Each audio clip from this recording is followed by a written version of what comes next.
Bonjour Dorothée, Bonjour Clémentine. merci d'être là aujourd'hui. Je suis ravie de te recevoir. Ça fait longtemps que je veux te recevoir et qu'on se court après, mais ça y est, c'est le bon moment. Tu es à Paris et ça, c'est une bonne nouvelle. C'est le bon moment, je suis ravie aussi. Alors Dorothée, je vais te demander de te présenter, s'il te plaît, de me donner ton prénom, ton nom, ton âge, d'où tu viens, ce que tu fais dans la vie et de qui est composée ta famille, s'il te plaît. Alors, je m'appelle Dorothée Oliéric, je suis grand reporter à France Télévisions et je couvre les terrains de guerre depuis à peu près 30 ans. Alors, tu me demandes mon âge, je vais te répondre quelque chose de très précis. Je suis née le même jour et la même année que Sophie Marceau. Comme ça me remonte le moral quand je trouve que ça file un petit peu trop vite. Alors, je suis avec Philippe Vandel Ouais. et nous sommes parents de 2 enfants, Félix et Castille. Qui ont quel âge? 23 ans pour Félix et 20 ans pour Castille. Oui, deux grands, Ouais, deux deux jeunes grands, adultes, ouais. en fait. Ouais. Tu as sorti un livre récemment. D'ailleurs, c'est pas ton premier livre. Non, j'ai écrit 4 livres. Mm. Et là, c'est le tout dernier, Voilà. donc, qui s'appelle « Maman s'en va en guerre Ouais. ». Et c'est pour raconter un petit peu, déjà, que mes enfants comprennent pourquoi leur mère a fait ce métier de dingue, hein, ce métier de taré, on peut dire ça comme ça, qui est de partir à la guerre, alors que mes enfants étaient petits, ils sont grands, je continue encore. Et j'ai voulu qu'ils comprennent, voilà, qu'est-ce qui se cache, quel est mon moteur, quelle est cette passion qui te pousse à prendre des risques, ouais. alors que, évidemment, j'aime infiniment mes enfants. Et au-delà, expliquer, ça c'est important, à toutes les jeunes femmes qui ont un métier, qui ont la chance d'avoir un métier passionnant, qu'elles aiment profondément, que c'est pas parce qu'elles ont des enfants qu'elles doivent tout arrêter. Voilà. Et ça, c'est important de le Ouais. dire et de le répéter. Alors, Dorothée, à quel moment on a envie, quand on est jeune fille ou jeune femme, de devenir reporter de guerre? Comment ça t'est venu, toi, cette vocation? Alors je pense que c'est au moment de l'adolescence. Ouais. Ma meilleure amie, Armelle, son papa était journaliste dans la presse quotidienne régionale, directeur d'un petit journal qui s'appelait L'Éclair. Donc c'est par elle, grâce à elle, que je découvre le journalisme. Et puis j'ai très vite ce côté très aventurière. Ah ouais? C'est-à-dire que... T'as des parents aventuriers? Pas du tout. Une famille, Non, des frères et sœurs pas du tout, aventuriers? pas du tout. Je suis d'une famille de médecins. Alors si, nous étions 4 frères et sœurs. Ouais. Mon frère aîné était pilote de chasse. Ah, 1 an de plus que moi, Quand mais même. au départ, il est très sportif, Ouais. lui, et je le suis vraiment dans toutes ses activités, alors que il a 5 ans, j'en ai 4, il va faire du karting, je m'accroche, je veux faire la même chose.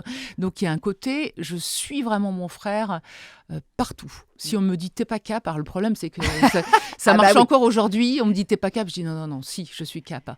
Donc j'ai un côté où je me dépasse très vite physiquement avec ce grand frère qui m'emmène un peu dans Oui, et toutes puis ces aventures. Vous n'avez qu'un an d'écart, donc vous êtes On a qu'un an quasiment d'écart. jumeaux. Ouais. Oui, donc faut tout faire comme le grand Tout, frère. tout.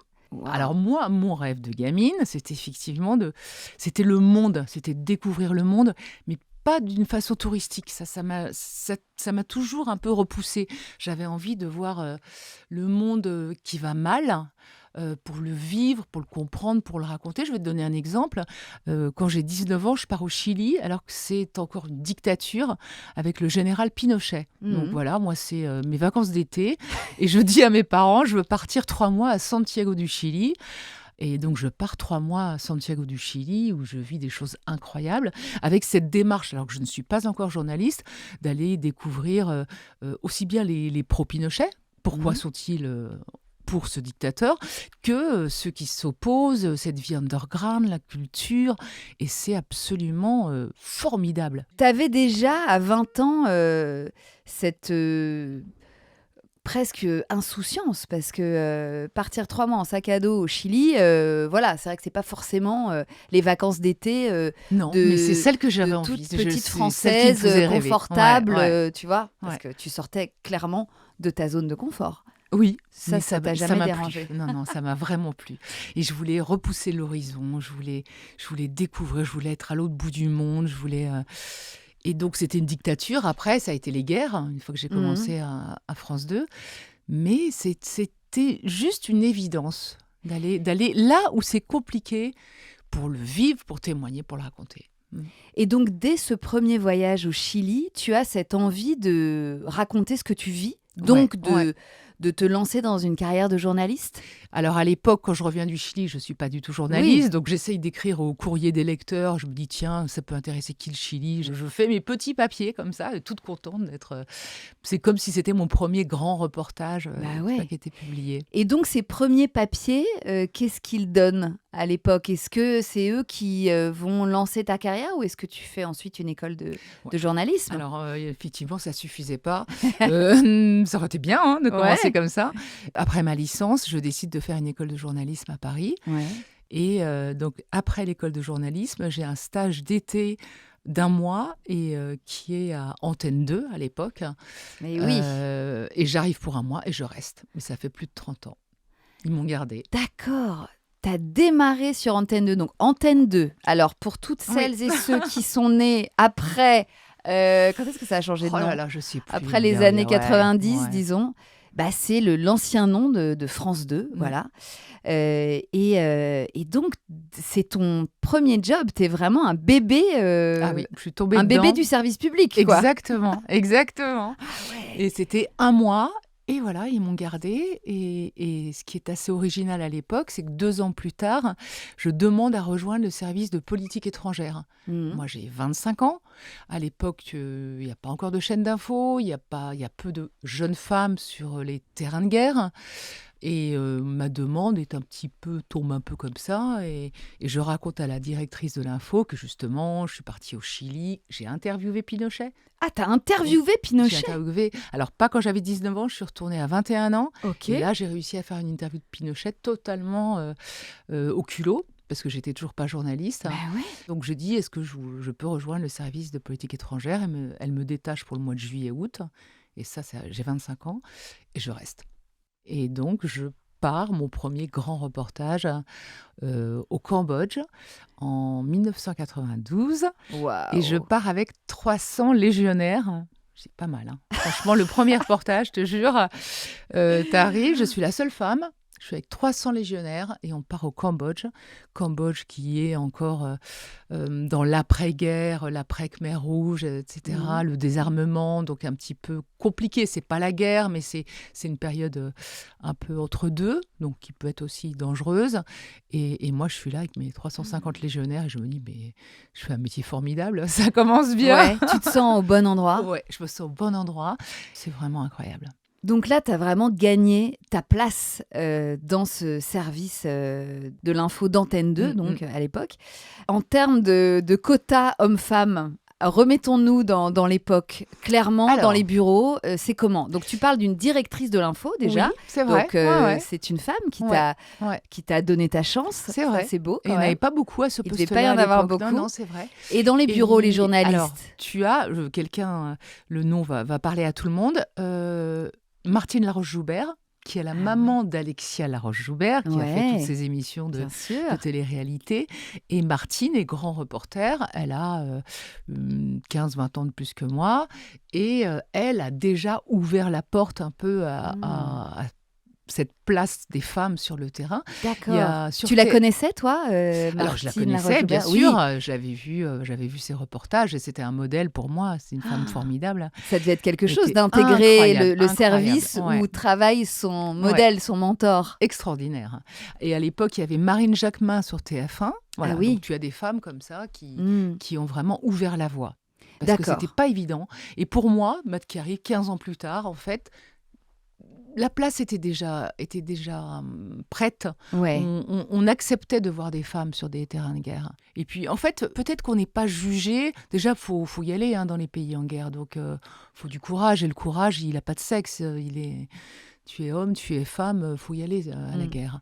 Donc, à partir de là, il y a une espèce de forme de respect pour ceux ceux qui vont dans ces pays-là, je Ouais. pense. Et tu fais ta place comme ça. Au Alors, courage. oui, je pense, ouais. Au courage et au Après, talent de journaliste, évidemment. Mais bon, après, tu te fais plutôt charrier par les soldats sur le terrain. Je me souviens qu'il y avait des combattants qui me disaient: «Mais qu'est-ce que tu fais là? Pourquoi t'es pas avec ta famille? Pourquoi t'es pas en train de faire la cuisine à ton mari et t'occuper de tes enfants?» J'ai dit: «Bah déjà parce que j'ai pas d'enfants et puis ensuite mon mari il cuisine très bien, hein, il n'a pas besoin de moi, il n'y a pas de souci. Et les mecs, ils étaient morts de rire. Et puis, en fait, une fois que tu t'es fait un petit peu charrier comme ça, tu dis, bon, bah, c'est bon, maintenant, on va sur la ligne de fond. Ah, bah, t'as pas peur? Je dis, bah, non, ça va. Et toi, t'as pas peur? Oh, ok, mais tu peux mourir. Bah oui, bah toi aussi. Allez, on y va, mon gars, on y va.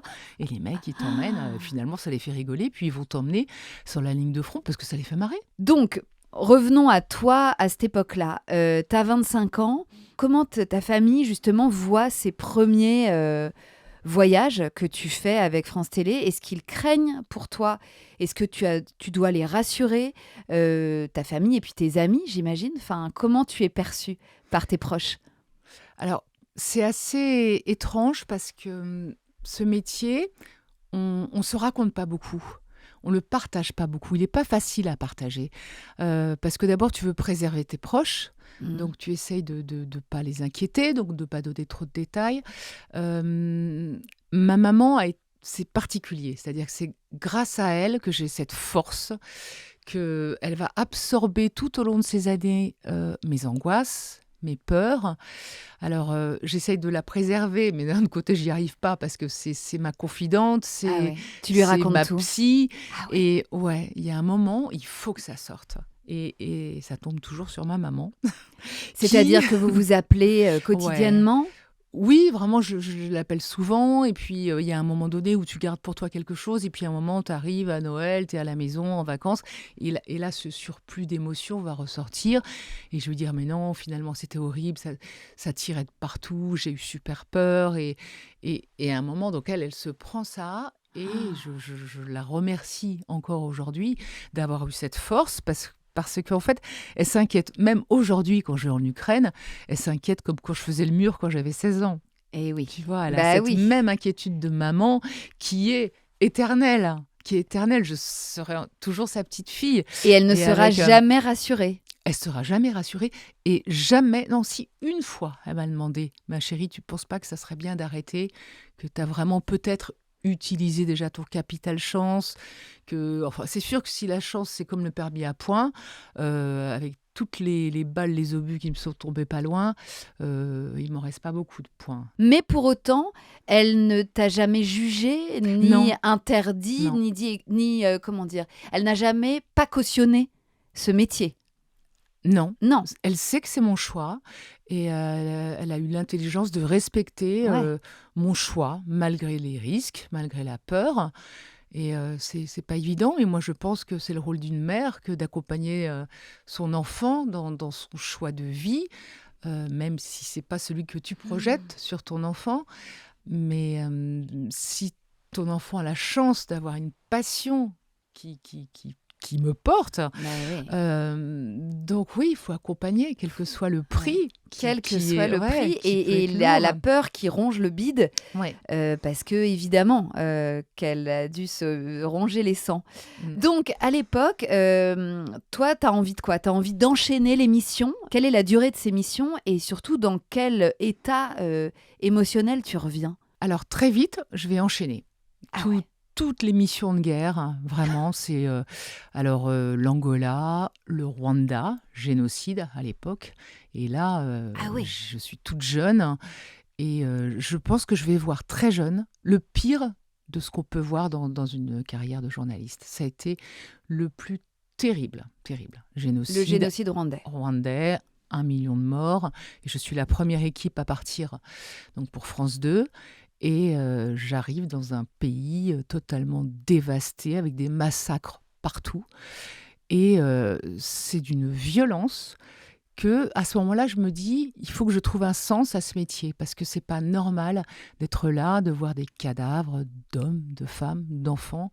Et Tu les vois ouais, je les à vois. quelques mètres de toi, ces corps. Je vois, à un moment, on marche littéralement dans des champs de cadavres, en faisant attention à pas marcher dessus. C'est d'une violence inouïe. Je dis, je ne souhaite pas ça à mon pire ennemi. Mm. Mais néanmoins, je tiens le choc. Alors, j'avais jamais vu un cadavre de ma vie. Ok. On m'avait préservé, j'avais même pas vu mon Ouais. arrière-grand-mère à l'enterrement. Ouais, ouais. Et donc là, je vois des milliers et des milliers et des milliers de cadavres. Je tiens le choc et je suis portée par cette décision que j'ai de trouver ce sens à mon métier qui est, voilà, tu es là pour témoigner, pour raconter, ça va être difficile. C'est peut-être le moment le plus difficile, mais il faut que tu aies la force. Parce que ça, si toi, reporter, tu n'es pas sur place, qui va raconter ce que tu vois ? Qui ? C'est à nous de le faire, c'est notre boulot. Alors parfois, ça sera beau, parfois, ça sera horrible.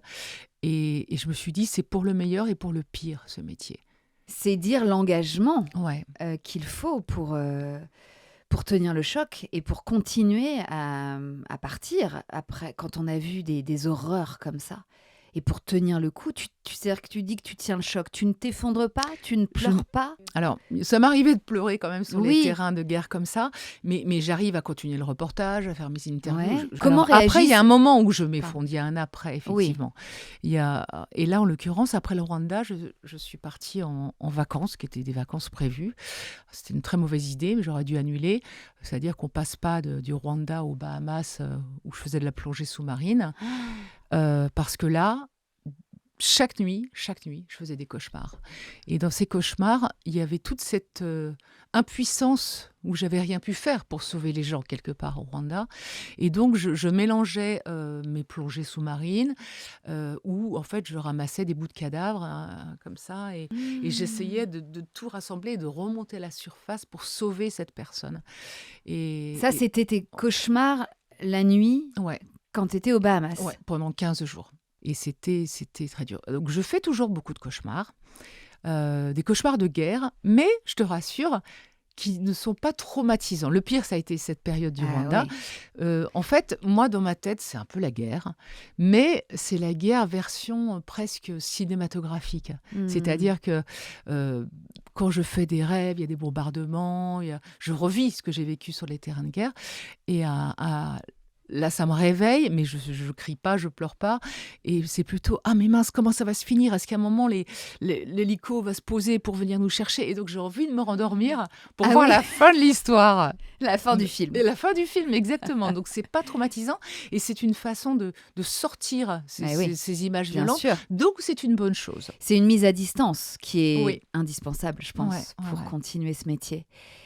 Et quand vous revenez, il n'y a pas une cellule, une cellule de soutien psychologique qui est prévue, je ne sais pas, pour décharger justement toutes ces émotions. Parce que, ok, certes, vous déchargez à l'écrit ce que vous avez vu, vous racontez, vous témoignez. Mais psychologiquement, il n'y a rien qui est organisé. Alors, aujourd'hui, Aujourd'hui, c'est si. organisé. À l'époque, donc je te parle de 1994, il n'y a rien de tout ça. Et au contraire, en tant que jeune femme qui revient d'un terrain très difficile, je me dois d'apparaître forte. Ce qui veut dire que bien sûr qu'il y a une forme de traumatisme, je te l'ai raconté à travers ces cauchemars, mais quand tu reviens à la rédaction, alors, pas trop dur le Rwanda, non, ça va. Donc tu prends sur toi pour surtout pas montrer la moindre faiblesse, parce qu'il y a quand même peu de femmes à l'époque sur ces terrains de guerre. Et si tu montres tes failles, on va se dire, ah oui, mais c'est une femme. Et oui. Voilà, à l'époque, c'est comme ça. Il faut faire tes preuves encore plus. Il faut plus de courage, plus de culot, plus de tout pour être inattaquable nulle part. Donc ton reportage, il doit être un putain de reportage. C'est ça. Et tu y mets tes tripes, ton courage, tes larmes, tes peurs et tout. Et en fait, ouais, tout s'est bien passé. Tout s'est bien passé. Donc, tu n'as aucune aide psychologique, aucune. Oui, parce que tu te dis que si tu montres la moindre faiblesse, la moindre faille, la prochaine fois, on va se dire non, la Dorothée, on va pas la renvoyer. Elle était trop... Pas assez solide. Fragile, pas assez solide. Ouais, exactement. Ouais. Donc, rien. Donc tu gardes pour toi. Métal. Ouais, exactement. Et alors, quand on démarre comme ça un nouveau métier, on fait forcément des rencontres. C'est comment, justement, ce nouvel environnement humain dans le professionnel ? C'est comment ? Chaque reportage est une aventure absolument incroyable. Et 30 ans après, je fais ce métier avec la même passion. Chaque départ, chaque pays, tu vas découvrir, tu vas apprivoiser, tu vas te faire apprivoiser. C'est des rencontres dans un contexte de violence où tu vas avoir des sentiments vraiment exacerbés. Mais oui, c'est ça. C'est-à-dire que la solidarité, l'amitié, le courage, la dignité, tout ce que tu veux est d'une force, d'une puissance. Donc chaque rencontre euh, fait des éclairs presque. Ouais. C'est-à-dire que quand tu partages, tu es sous les mêmes bombardements, forcément, ça crée des liens. C'est-à-dire tu brises la glace avec les gens très très vite. Bien sûr. Nous, Français, on n'est pas très tactiles, mais dans tous les pays en guerre, je te jure, tu passes ton temps à serrer les gens dans tes bras, à pleurer aussi, mais des larmes parfois De soulagement. de soulagement ou de tristesse parce que tu laisses les gens. Ça, Ah oui, c'est d'émotion. dur, c'est vraiment... tu te fais des amitiés vraiment fortes. Et moi, j'essaye. Et le privilège de faire ce métier depuis des années, c'est d'y retourner. Tu vois, l'Afghanistan, j'y vais depuis plus de 25 ans. Donc, tu laisses une part de ton âme, tu laisses une part de toi. Tu as le sentiment d'abandonner un peu les gens que tu as aimés, que tu aimes plus vite, tu Mais aimes oui. mieux, tu aimes plus complètement. Tu donnes plus et tu reçois tellement plus. C'est comment, quand on est une jeune femme de 24 ans qui arrive de Nantes et puis de Paris, mais qui est dans un confort occidental certain, de se retrouver avec sa féminité sur des terrains de guerre. Comment tu gères ton intimité, ton hygiène, tes fringues, ta coquetterie, tes émotions? Est-ce que tu peux nous donner des éléments pour qu'on imagine ce que c'est que d'être une femme là-bas? Alors, c'est pas tous les jours facile, Bah ouais. effectivement. Il faut se faire à la rusticité. Voilà, ce terrain rustique. Tu peux dormir à la belle étoile avec des militaires au pied d'un char. Par exemple, j'ai fait beaucoup de missions en Afrique avec des militaires français. Donc, tu dors sur un lit de camp au milieu du désert. Tu as 50 bonhommes autour de toi. Il y a 2-3 filles, une infirmière, une soldate et puis toi. Donc, tu as des petits subterfuges pour gagner un peu d'intimité. C'est-à-dire que tu as une moustiquaire intégrée sur ton lit de camp, au fin fond du désert, et tu mets ta serviette par-dessus pour te cacher un petit peu, pouvoir te changer un petit peu. Ouais. Donc, pour faire comme une tente autour de cacher toi. un peu, donc tu te contorsionnes pour changer un peu de lingerie, de trucs comme ça. Pour te laver, tu as une bouteille d'eau. Tu vois les garçons qui sont en caleçon se laver comme ça, mais toi, tu essayes d'aller avec une copine à l'arrière du blindé, mettre une bâche, elle te tient la bâche, alors il y a du vent, ça bouge, et là, tu as une bouteille d'eau pour prendre ta douche, tu as toujours une fille avec qui tu partages la même galère. Tu n'es jamais seule? Non, il y a toujours, une autre fille. Et là, on se rapproche. Ah bah Effectivement. Parce que genre, tu peux m'aider s'il te plaît, je voudrais essayer de prendre une petite douche. Et ok, ouais, d'accord, je vais te planquer, tout ça. Donc tu as cette sororité, cette aide, cette complicité féminine. Cette complicité, exactement. Et mais donc c'est rustique, c'est compliqué, mais tu t'y fais. Tu n'as jamais subi d'agression Si, ouais. J'ai subi en reportage plusieurs gestes déplacés. Ça, c'est une évidence. Il faut faire attention à sa féminité. Il y a des choses que, instinctivement, tu ne fais pas pour te protéger, en fait. Tu fais attention, tu te maquilles pas trop, tu te parfumes pas trop. En Afrique, j'ai subi une agression d'un homme politique important. Ah ouais. Que tu allais rencontrer pour une interview ? Alors, pour une interview hors caméra, pour des contacts à la résidence, etc. Et ce mec en question essaye de me sauter dessus, quoi. De te violer, clairement. Ouais. Et bon, Dieu merci, j'ai réussi à repousser ces assauts. Mais ce qu'il y a de bien en télévision, c'est que tu es toujours une équipe et tu es rarement seule. Ce jour-là, j'étais seule. Parce que je me suis fait embobiner, il m'a fait venir chez lui pour soi-disant travailler, échanger, et en fait, il voulait qu'une chose, c'était me sauter dessus.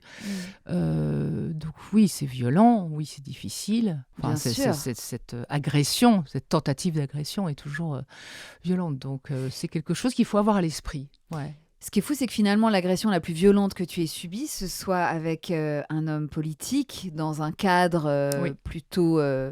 cossu Mm. et pas dans le désert, au milieu de nulle part, Oui. où tu aurais pu te sentir comme une proie au milieu de tous ces hommes. T'as jamais eu cette sensation d'être une proie? Parfois, oui, on peut se sentir, quand on est une jeune femme sur un terrain un peu particulier de conflit, comme une proie, c'est vrai.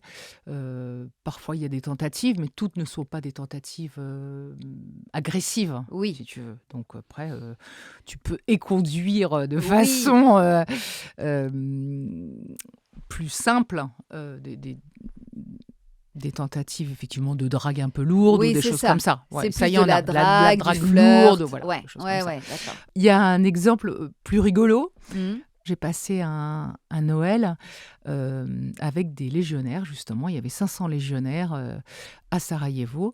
Et j'étais la seule femme. Et là, tu as 500 légionnaires. Mon Dieu. Et pour Noël, justement, il faut savoir, pour la Légion étrangère, Noël, c'est la plus grande fête. C'est très important et il faut que les hommes passent un bon Noël. Ok. Alors, je suis la seule femme et nous sommes sous une tente et il y a un banquet. Voilà. Mhm. Et je traverse la salle, donc tu vois, tu as des bancs et des longs trucs comme ça, et tous les mecs sont debout. Et là, je dois aller la table avec le commandant, etc. Et avec les chefs, les officiers. Ouais. Et donc, je marche à travers les tables. Et là, comme par hasard, tous les mecs debout, bah, si tu veux, il y a ceux qui se reculent un peu quand je passe, ceux qui avancent un peu comme ça, si bien que, voilà, je pense que Vous vous frôlez. je suis frôlée du début à la fin. Je dis, bon, d'accord, heureusement, je suis bien équipée. Et à un moment, j'enlève justement ma parka. Il fait froid, c'est l'hiver, il neige, etc. Mais bon, on est à l'intérieur. Et au moment où j'enlève une épaisseur, il m'en reste au moins 2-3 en dessous, là, tu as tous les mecs qui hurlent. Et en plus, elle est bonne. Et là, je suis là, Mon Dieu. oui. Alors ça paraît inimaginable aujourd'hui. Il faut le remettre dans le contexte quand même. Où là, je suis plus scotchée que choquée. Ouais. Tu as quand même 500 légionnaires. Personne ne m'agresse, Oui. mais qui disent comme ça, elle est bonne. Donc ça m'a fait rigoler, parce que quand même c'est pas tous les jours que tu as 500 mecs Ah qui bah te ouais, disent non elle mais est- en qui plus te vous disent avez elle le est même bonne. âge. Enfin, Oui, potentiellement, oui. t'aurais Ouais, pu ouais. tomber amoureuse d'un légionnaire, Dorothée. Non, mais là, après, Non, mais- faut pas tout mélanger.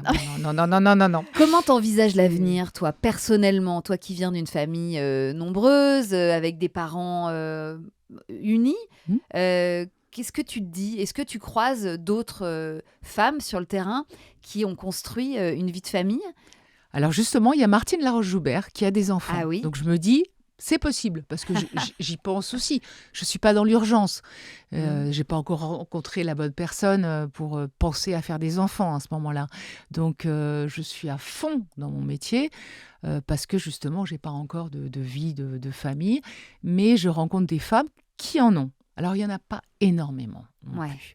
Mais en tout cas, ces femmes-là te montrent que c'est que c'est possible de concilier je les deux. sens que c'est possible parce que je vois quelques exemples Mhm. et je me dis, le jour où j'aurai des enfants, je continuerai ce métier. Et ça, je me le dis franchement avant même d'avoir des enfants. Ah ouais.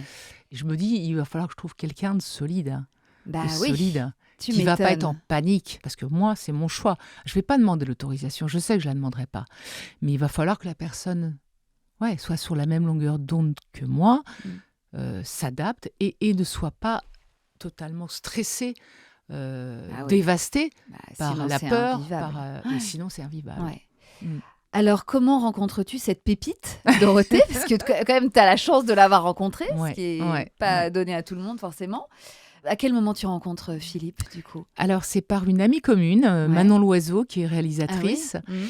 Et qui faisait des reportages pour lui.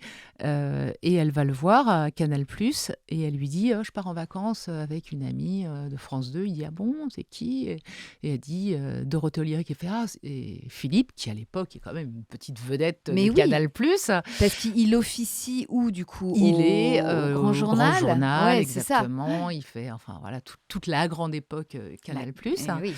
Et il dit ah mais Dorothée Oliry, c'est mon idole. Je ne sais pas pourquoi il a dit Ah, ça. marrant. Et il dit Ah, donc il j'adore, voit très bien qui tu il es. dit je la vois dans tous ces terrain de guerre, cheveux au vent, avec des blindés, des chars, des militaires. Il a cette image, voilà. Parce que toi, il faut dire qu'à l'époque, tu passes à la télé. Enfin, tu es dans le Oui, journal, ouais. tu es dans les journaux télévisés. Mm, Quand il y a un mm, mm, mm. reportage justement au Rwanda ou ailleurs, c'est toi qui es avec ton micro devant la Exactement, caméra. c'est la signature un peu, on voit Oui. toujours ou une intervention en direct ou ce qu'on appelle un plateau où tu termines ton reportage par 15 secondes face caméra. Et donc là, effectivement, gilet pare-balles, Bah les ouais. tirs, donc une image un peu. Et Philippe voit un peu donc qui je suis avec cette image un peu romanesque, un peu de la Ouais. guerre. Pour l'instant, il savait pas où il allait mettre. C'est une image de femme très forte et ouais. qui peut être très attirante, Eh effectivement. bien, en tout cas, ça l'a attiré. Bah, à tel apparemment. point qu'il me passe un coup de fil avec ma copine Manon, qui me dit, je te passe un admirateur. Et là, tu te dis, tu sais, la copine qui te passe un coup de fil comme ça, bien boulet. Et j'ai dit, mais c'est une blague. Et là, il parle. Je reconnais un peu sa voix. Il a une voix Ah oui, quand même elle assez te dit pas qui reconnaissable. c'est. Non, elle me dit pas qui c'est en plus. Elle me dit, je te passe un admirateur.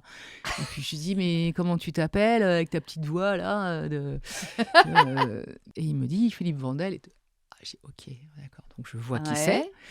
À l'époque, il avait présenté aussi le journal du Hard. Ah mais oui, bien sûr. Voilà. J'ai pas mis ça en avant quand je l'ai présenté à mes parents, mais Mais oui, c'est c'était vrai. le premier présentateur du journal du Hard. Donc je ouais. vois tout à fait qui c'est. Et puis on sympathise au téléphone et il me rappelle Ah ok. et on passe la nuit au téléphone.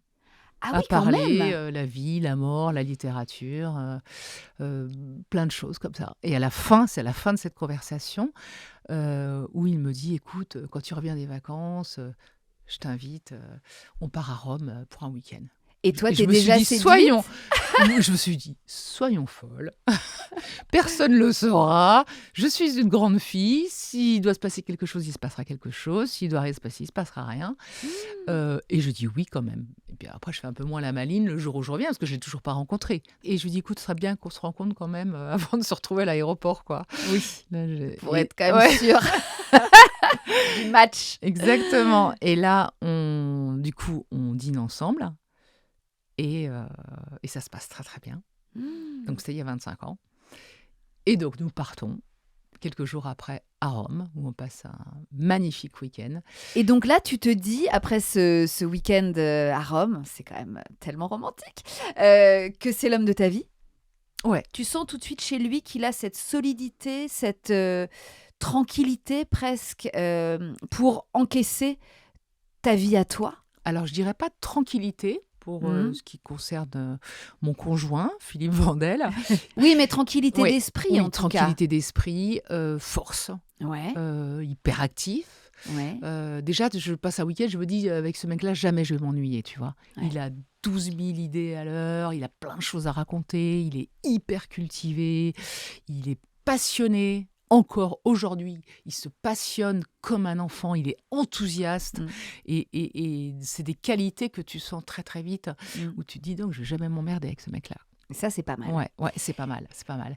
Après, je le sens fort par rapport au regard qu'il a sur mon métier, aux questions qu'il me pose, comment il l'aborde.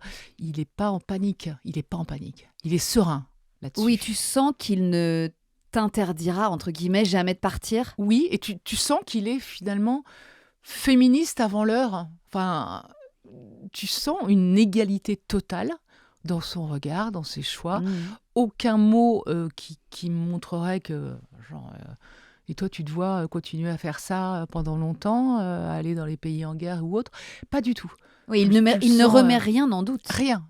Et d'ailleurs, il a toujours dit, quand j'ai rencontré Dorothée, elle faisait déjà ce métier, et qui je suis, moi, pour lui dire d'arrêter de le faire. À aucun moment, pas une seule fois, il me l'a dit. Et il y a des fois où il a eu peur. Forcément. Mais il s'est gardé de te le dire. Ouais. Il a pris sur lui, je pense. Il a pris sur lui. Ouais. Et donc, l'idée d'avoir des enfants, vous en discutez rapidement ? On en discute. Il en a envie, lui ? Il en a envie, mais pas tout de suite. Mais justement, quand vous parlez enfants, qu'est-ce qui vient sur la table, là ? Est-ce que vous réfléchissez à la manière dont vous allez vous organiser en tant que parent pour gérer l'enfant pendant tes absences ? Est-ce que c'est déjà évoqué ? Ou est-ce que vous attendez de voir venir. À mon avis, on attend de voir venir. On ne Ouais. se pose pas, on ne tire pas des plans sur la comète, on ne se dit pas comment on va faire. Ouais. Non, non. Vous vous laissez porter. Ouais, ouais. C'est après que les questions vont C'est venir. Et les solutions qu'il va falloir trouver. Comme quoi, il ne c'est, faut jamais se poser trop de questions non, avant. Non, hein. non, non, non. Et de toute façon, c'est jamais le bon moment avec le Exactement. truc parfaitement aligné. Et donc, tu tombes enceinte en 2001 ? Alors, je tombe enceinte, effectivement, début 2001. Et je vais partir enceinte en reportage en Afghanistan. Mais t'es enceinte de combien, là ? Je suis enceinte alors, d'un peu plus de 3 mois. Ouais, Je sais que c'est un garçon. On a déjà choisi le prénom. ouais. Et ça se passe bien ? T'as et une tout se passe grossesse très, très bien. J'ai une simple ? grossesse vraiment merveilleuse, sans Ouais. aucun problème. Mon père est gynécologue obstétricien. D'accord. Je lui demande, est-ce que tu penses que je peux partir enceinte en Afghanistan ? Et il me dit, tu n'as aucun problème, tu as passé les 3 mois, fais attention, fais pas trop de route, fais attention à ce que tu manges. Mais pour moi, oui, tu peux partir en Afghanistan. Combien de temps tu pars ? Et je pars 15 jours, 3 semaines. Ok. J'ai pas dit à la rédaction que j'étais enceinte. Ah ! Ils vont je vais le dire en rentrant, parce que ça commence un petit peu à se voir en rentrant. Et donc en Afghanistan, à ce moment-là, c'est compliqué de filmer. Donc j'ai une caméra cachée dans des lunettes, j'ai mon voile, j'ai des fils partout, j'ai le micro derrière, caché pour pouvoir tout filmer sans que les talibans le voient, quoi. Et oui, sans caméra, Ouais, puisque la sans caméra caméra, est dans les lunettes. Dans les lunettes, effectivement. Et Ok. mon caméraman a, lui, une petite caméra. Mais c'est tellement compliqué de tourner à cette période-là en Afghanistan qu'il fait semblant de tourner avec cette petite caméra, alors qu'en fait, moi, je filme tout. Et là, on a D'accord. un guide taliban qui nous escorte tout le temps et qui dit ça vous pouvez filmer, ça vous pouvez pas filmer. Donc Gilles Jacquier, qui est avec moi à ce moment-là, fait ok, je filme pas. Mais pendant ce temps-là, je filme tout en caméra cachée, tout. Et on va même monter le reportage depuis Kaboul et l'envoyer. Heureusement, à l'époque, ils étaient moins connectés, donc ils n'ont pas vu. Donc, Eh oui. parce que sinon, ça aurait été compliqué. Mais ce qui est étonnant, c'est qu'à un moment, on se fait arrêter. Mhm. Donc Gilles, qui est à la caméra, se fait fouiller totalement. Et là, moi, j'ai les caméras cachées, les trucs, et je suis enceinte de 3 mois et demi. Et là, je me dis, là, on est mal. S'ils trouvent la caméra cachée, c'est comme un truc d'espionnage, si tu veux. Donc, tu peux être arrêté, voire plus, pour moins que ça. Donc, filmer en cachette, alors que c'est interdit de filmer, c'est pas bon, quoi. Ouais. Et là, je suis là, le cœur qui bat, papam, papam, Mon papam, Dieu. enceinte. Et je me dis, et je pense à Félix et je dis, ok, alors je vais me faire arrêter, ils vont trouver la caméra, je vais accoucher dans une prison afghane. Ok. Ah, il y a bon, toute ta vie qui ouais, défile là, devant toi. Ouais. Là, je pense à l'accouchement. Et je me dis, ouais, effectivement, ça va se terminer. Là, je vais accoucher. C'était peut-être pas une bonne idée de partir enceinte en Afghanistan. Je vais me retrouver à accoucher dans une prison. Je suis pas sûre qu'ils m'aident. Ok, j'ai déjà assisté à des accouchements avec mon père, donc qui est obstétricien. Faudra que je me souvienne. Et je me fais tout un film comme ça, ouais, vraiment. Pendant que Gilles est en train de se d'être faire fouiller. Et je me dis, ils vont me fouiller moi après. Et heureusement, en fait, comme un taliban ne touche pas une femme, qu'ils n'ont pas de personnel féminin. Aujourd'hui, ils en ont. Tu vois, des femmes qui te fouillent à la douane, la police, etc. À l'époque, non, ils n'ont pas. Donc, personne, ils approchent, ils me regardent comme ça, avec un peu de mépris, hein, et ils ne me touchent pas. Et je suis là, je te jure, mais comme un film avec bardé de fils et de trucs qui clignotent, que je cache avec le cœur qui bat. Et là, il ne me fouille pas, donc je fais waouh. Putain, non, Ouh, mais c'était c'est- chaud. Et alors après ça, après cette énorme frayeur, tu te dis que tu vas Arrêtez les rester en conneries. France pour la fin de ta grossesse ou pas ? Oui, quand même. Ouais, Oui, ouais, quand ouais, même. oui, quand même. Là, t'as eu... J'ai eu très, très peur. Et puis, j'ai eu peur pour moi, j'ai eu peur pour mon enfant. Et je m'en Bah, suis c'est ça. voulu. C'est que là, tout T'as- d'un coup, ça ne concerne plus que toi. Ouais, je culpabilise. Donc, retour d'Afghanistan, t'es enceinte de 4 mois et demi, Ouais, 5 ouais, mois, et donc tu passes la fin de ta grossesse Au chaud à Paris? Alors, au chaud à Paris, ouais, j'ai plus trop d'autres missions à l'étranger. Et je vais à Nantes pour accoucher à Nantes. D'accord. Euh, Dans le service de ton père? non, Non. alors oui, dans le service, mais c'est pas mon père, Non. c'est mon oncle. Ah Mon bon? oncle qui m'a accouchée, voilà, parce que je suis d'une famille Ah, d'obstétriciens. Mon grand-père avait monté une clinique à Nantes. Mon d'accord. père et mon oncle voilà, ont pris la suite. Et du coup, je me dis, tant qu'à faire, bon, pas mon père évidemment, mais mon oncle, voilà, c'était... Qui est là dans la salle d'accouchement. Voilà. Tonton, Tonton. comment Bah, s'est écoute, au moins- passée cette première naissance? Comment t'as vécu l'arrivée de ce premier enfant? Est-ce que t'as connu le bliss? Est-ce Ouais, que t'as ouais. connu ce coup de Oui, foudre-là? oui, oui. Et ça a été un moment, alors, peut-être pas le moment vraiment de la naissance, où il avait des cheveux, il avait plein de cheveux, on aurait dit son père à 25 ans, avec des cheveux noirs comme ça, un petit casque de Playmobil, je dis waouh. Et, Limite, il avait déjà les rouflaquettes. exactement, je te jure, il avait les pattes comme ça, comme c'était à la mode à l'époque et tout. Ok. Et c'est pas ce premier jour que j'ai eu le bliss, c'est, je pense, le lendemain, quand je me suis retrouvée un moment toute seule avec mon bébé, que je tenais comme ça dans les bras, et que là, il m'a regardée, les yeux grands ouverts, et là, cette espèce d'échange, les yeux dans les yeux, comme ça, tous les deux, sans personne, sans rien, avec ce regard où il regardait sa maman et je regardais mon enfant. Oh, putain, je le revis comme ça, j'en ai l'émotion intacte. Franchement, c'était d'une beauté, d'une force. Et ouais. Et là, je me suis dit, il y a quelqu'un à aimer beaucoup, longtemps. Et, ouais, non, c'était un très beau moment. Et alors, comment ça s'est passé l'après? Qu'est-ce que tu avais prévu, toi, de prendre du temps pour ce premier enfant? Alors, j'ai pas pris beaucoup de temps pour ce premier enfant parce Non. que chasse le naturel, il revient au galop. Ni d'une ni deux, j'ai pris 2 mois et demi de congé maternité. Bon. J'ai allaité et puis après j'ai commencé donc à me dire attention, je vais reprendre le boulot, donc il faut passer au biberon, etc. T'as aimé allaiter? J'ai adoré. T'as adoré. J'ai adoré. Ouais. Un moment d'une proximité avec un moment mère-fils, quoi. Vraiment, mère et ton enfant. Et là, il n'y a plus personne d'autre qui compte. T'es T'es dans ta bulle. Ouais, vraiment.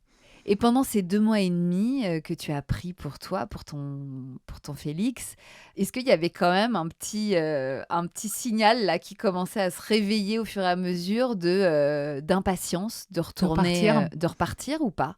Ou t'as pu savourer cette pause? Je pense que j'ai bien savouré. Ah, tant mieux. T'as réussi ouais.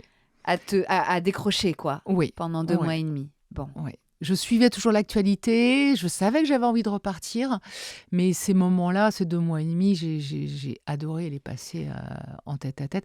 Et le moment le plus difficile de la fin de ce congé maternité, c'est la première fois que mon fils prend un biberon, justement. Ah ouais. On parlait de l'allaitement et il ne voulait pas de ce biberon, hein, comme toutes les mamans te racontent ça, j'imagine. Ce premier biberon est un moment absolument terrifiant. Oui.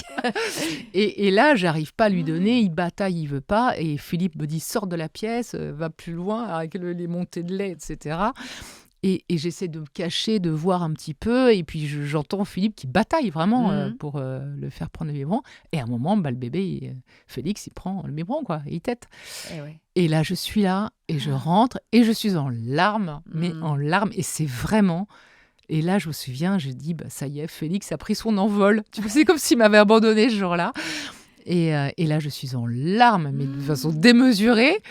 Et c'était la fin de cette petite période magique qui était le congé maternité. Et oui, le sevrage, c'est toujours un moment important quand on a allaité. Et donc là, ça y est, je pouvais reprendre un peu le cours de ma vie. Surtout que ce postpartum, donc pour remettre dans le contexte de cette année 2001, tu vis ton postpartum en plein post-11 septembre. Oui, c'est vrai. C'est ton postpartum, mais c'est aussi c'est vrai. Le monde un a changé. cataclysme politique mondial. Enfin, je veux dire, ça devait être quelque chose de suivre justement cette actualité depuis ton canapé en train d'allaiter. Le monde avait changé. Voilà, mon fils était né. Il y a eu le 11 septembre. Le monde a changé. Donc au début, j'étais frustrée effectivement de ne pas pouvoir partir et Mm. faire mon boulot de reporter. Après, mon fils est né et je m'étais fait une raison et du coup, j'ai quand même profité. Mais le monde a changé définitivement, quoi. Donc le changement était immense dans ma vie. C'était le Bien sûr. changement de ma vie, ma petite vie à moi, familiale, enfant et autres, et le monde aussi. Donc effectivement, c'est un moment charnière comme Oui, ça. le monde et le monde aussi, et ton monde professionnel, forcément, puisque Ouais. j'imagine que sur le terrain, ça a aussi tout changé. Oui, après aussi les risques, la menace, Ouais. les enlèvements, les journalistes à qui on coupe la tête, les combinaisons oranges, le djihadisme. Enfin voilà, il y a eu Ben un oui. après, il y a eu vraiment un avant et un après du point de vue journalistique sur ça. Et je reprends le boulot. Je suis depuis une semaine au boulot. Et là, on me demande, est-ce que tu peux partir en Afghanistan? Ah ouais. C'est un pays qui me passionne, c'est mon pays de cœur. Donc quand on me demande ça, j'ai le cœur qui bat et je me dis, ça fait une semaine que j'ai repris. Mais une fois encore, je sais que je ne peux pas dire non. C'est pas parce que j'ai un enfant que je suis... Alors aujourd'hui, les choses seraient différentes, bien évidemment. Mm. Mais à l'époque, pas de faiblesse, pas de OK, t'as un bébé, il a 2 mois et demi, tu viens de le laisser il y a une semaine. Et je fais oui, oui, bien sûr. Alors qu'à l'intérieur, je suis tétanisée, terrorisée, effrayée, bouleversée. Enfin, tu Bien vois. sûr. Qui s'occupait de garder Félix à ce Alors, moment-là, quand tu reprends le boulot? on avait une nounou Ok, à à domicile. domicile. Ouais, Ouais, on avait. ouais. Vous C'était pas aviez cette possible autrement. chance-là. Ouais, on a Ouais. cette chance que financièrement on puisse effectivement avoir une nounou à domicile. Je sais que tout le monde ne pourrait pas, mais c'est sûr que ça n'aurait pas été possible Ben oui, de sans l'avoir l'aide juste de à la cette femme. crèche. Ouais. Ouais. Et vous vous organisez avec elle, du coup, pour qu'elle assure pendant ton absence? Comment vous faites? Déjà, j'ai ma maman qui était à Nantes, qui dès que je partais prenait le train et venait quand Félix était petit. Ouais. Et elle venait aider Philippe qui avait besoin d'aide quand même, hein. Bah Il ouais. est là, il sait Mm. gérer, hein, et tout au long de mes départs, il a géré très très bien. Et il s'est jamais plaint de ce, Ah de ouais. ce Il quoi te tu faisait repars jamais encore? payer Non, tes absences. jamais, jamais.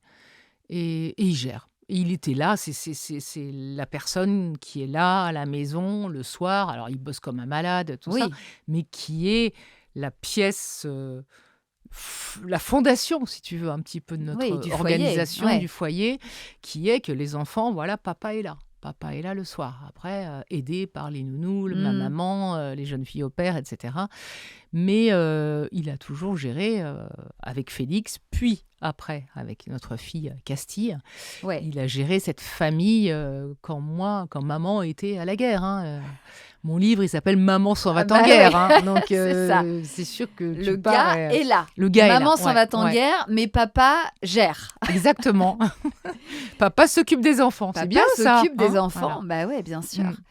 Alors, quand on te propose cette nouvelle mission en Mm. Afghanistan, t'en parles à Philippe, j'imagine. Ouais. Il dit quoi? Il dit oui. Il dit oui. Ouais. Tout Mais de alors, suite. au départ, ça devait être juste une mission très courte de 5 jours où je partais avec des militaires français et des avions de chasse. Et moi, j'étais dans le Boeing ravitailleur. Enfin, voilà. Donc, c'était D'accord. 5 jours.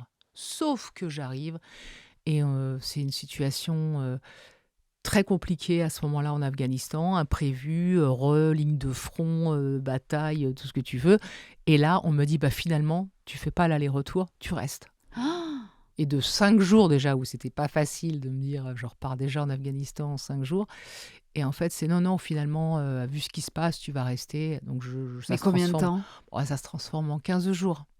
Oh là là. Ah ouais, c'est pas la même. Hein. 15-20 jours peut-être même. Ouais, là, c'est long. 15-20 jours, Mm. alors que ton bébé de Mm. 2 mois et demi est à peine sevré.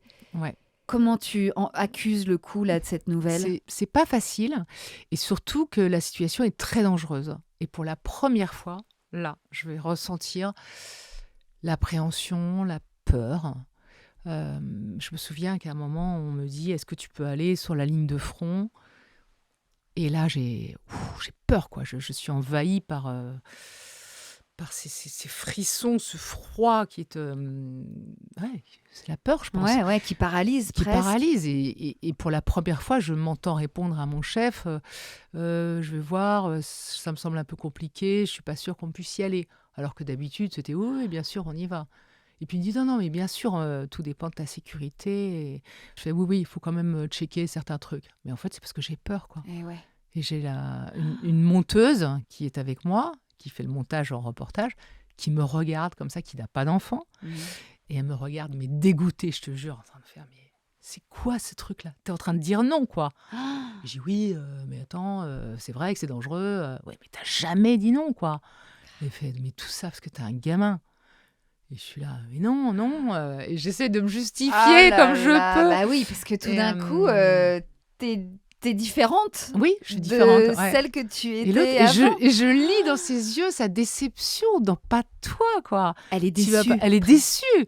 Elle est déçue que c'est quoi? T'as les jetons. T'as jamais eu peur de rien ni de personne. Et parce que t'as un gamin, là, tu nous saoules avec ton gamin, t'es plus la même. Mais moi, dans ma tête, je me dis, je vais mourir, mon Oui. fils a plus de mère, il a 2 mois et demi, comment on peut infliger ça comment? Et là, je n'y arrive pas. Donc je vais dire non à mon chef. Je vais dire non, je ne peux pas aller sur la ligne de front. Et la mort dans l'âme, parce que mon boulot, c'est d'y aller. Mais là, je me vois... Ouais, c'est impossible pour toi. Pour moi, c'est pas possible. Cette fois-là, c'est pas possible. C'est trop tôt. C'est trop tôt.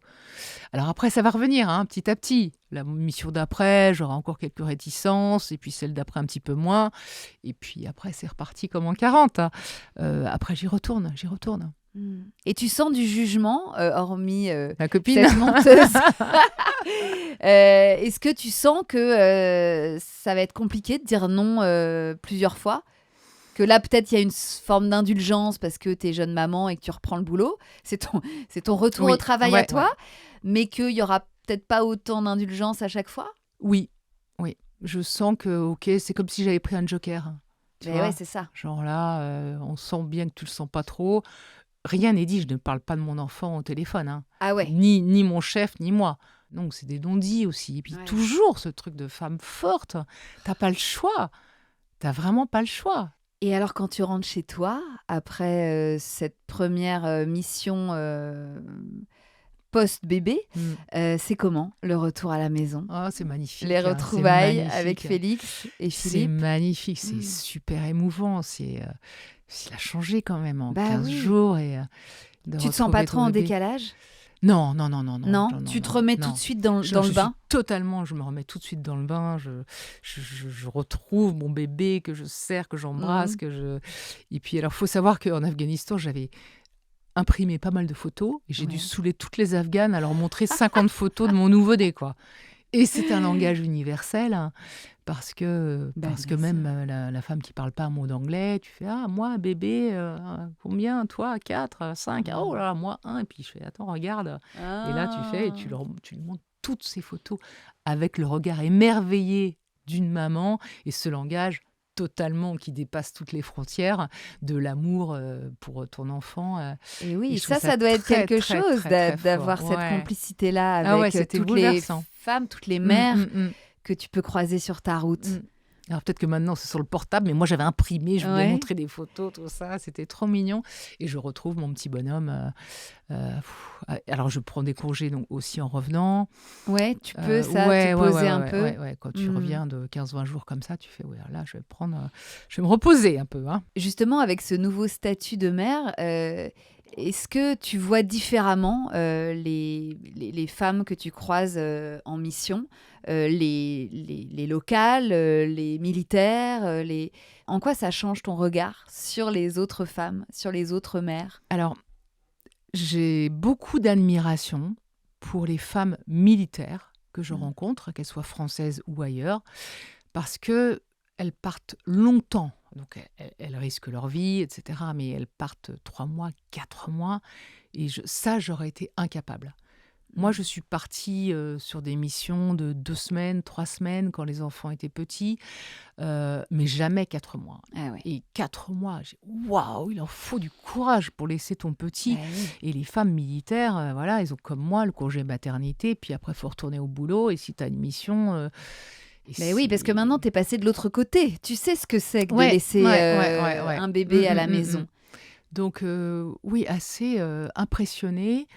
Et je me dis, est-ce qu'elle aussi, c'est une bataille à l'intérieur, un déchirement entre ce métier que j'ai choisi, qui est un métier peut-être qui peut être considéré comme un métier un peu masculin, où tu dois prendre sur toi pour ne pas montrer ses faiblesses, et que tu es une mère, néanmoins, comme toutes les autres mamans.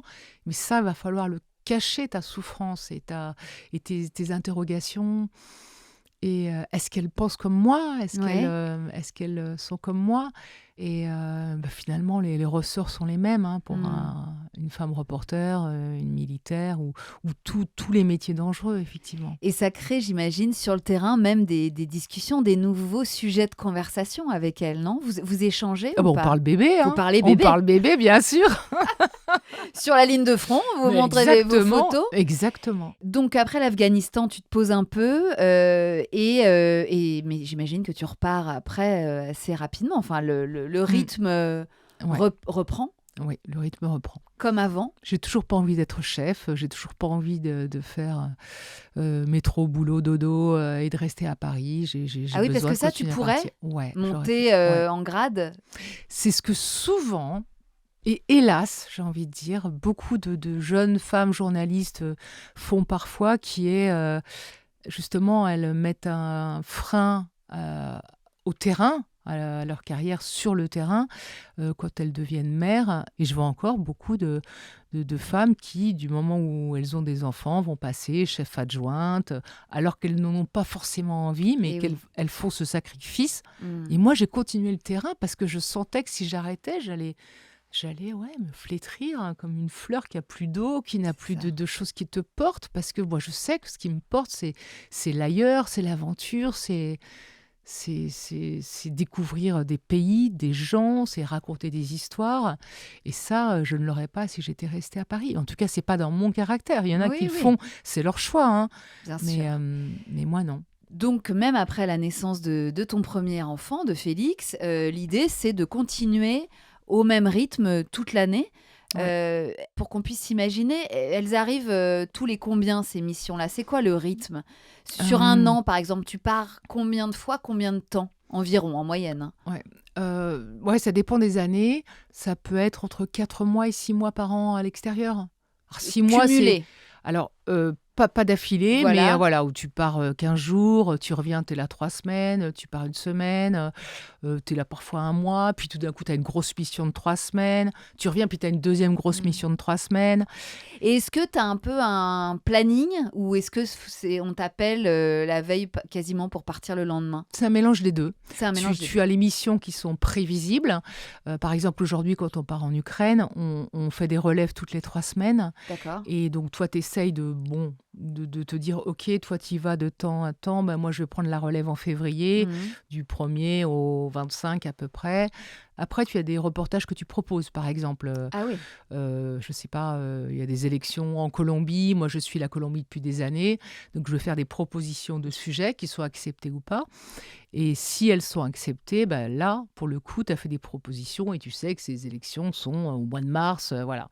Donc tu as 2-3 points qui remplissent un peu ton agenda. Et en dehors de ça, tu as tout ce qui n'est pas prévu, tout ce qu'on appelle le hot news.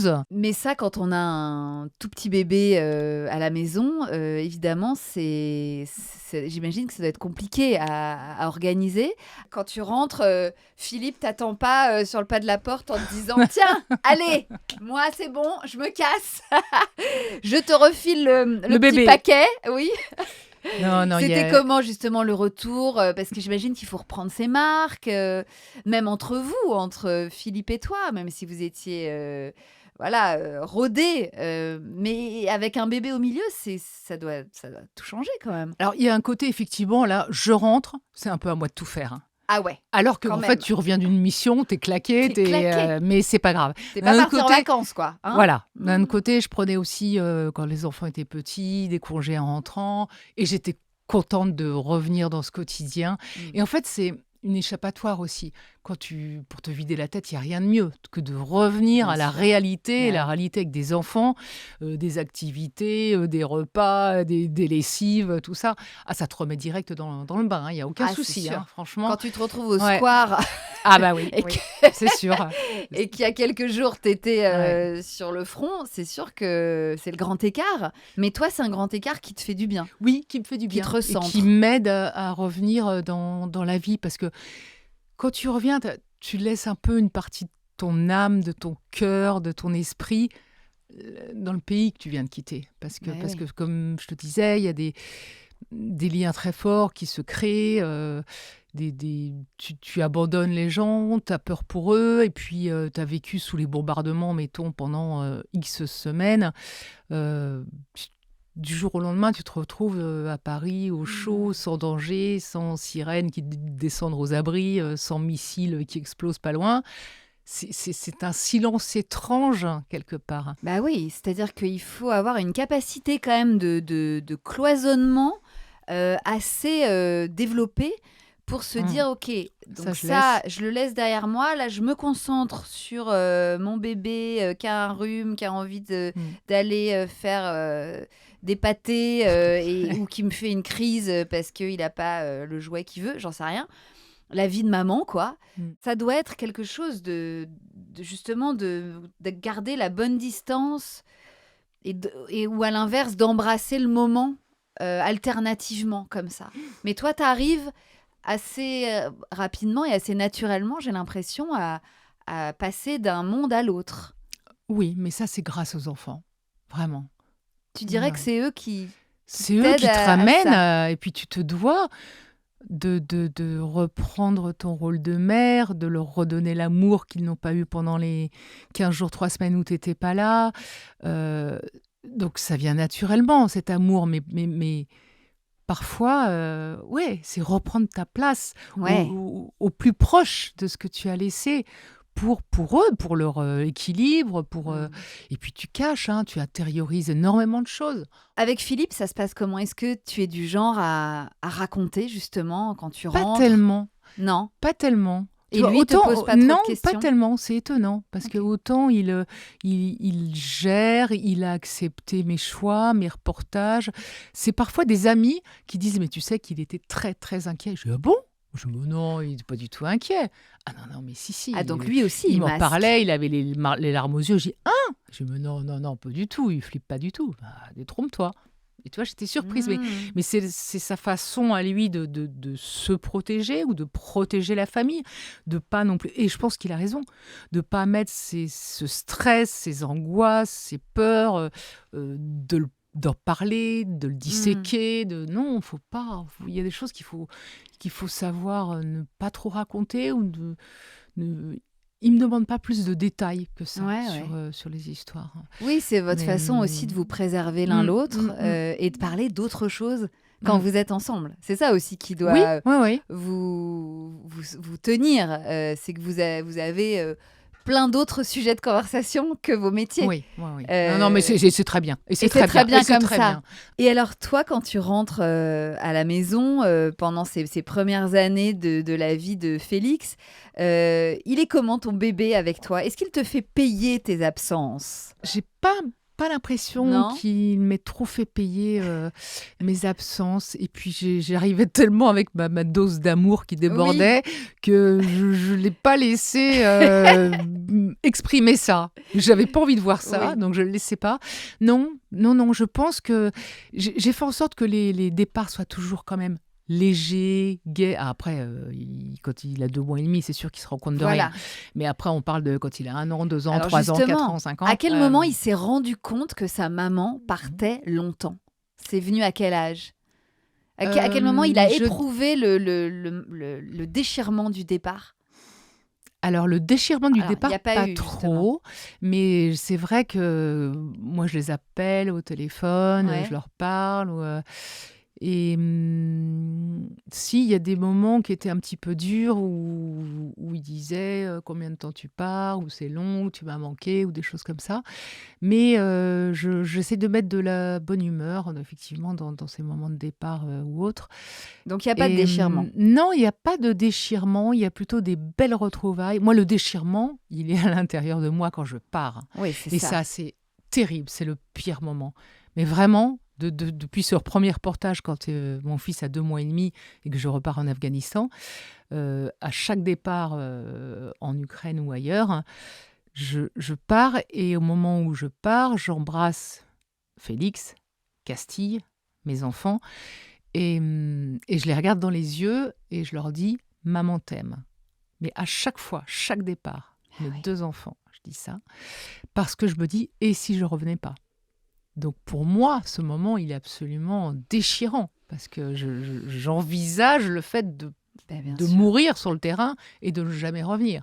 Donc ces adieux ont une importance énorme pour moi, qui est que s'il m'arrive quelque chose, je veux qu'ils se souviennent que c'était quoi les derniers mots de maman. C'était quoi ? C'est quand elle m'a regardé dans les yeux et qu'elle a dit « Maman t'aime ». Et donc je le fais. C'est ton rituel. Ouais, Votre c'est mon rituel. Et quand je le fais avec un grand sourire. Bien Maman sûr. t'aime, câlin. Et à l'intérieur, je suis déchirée.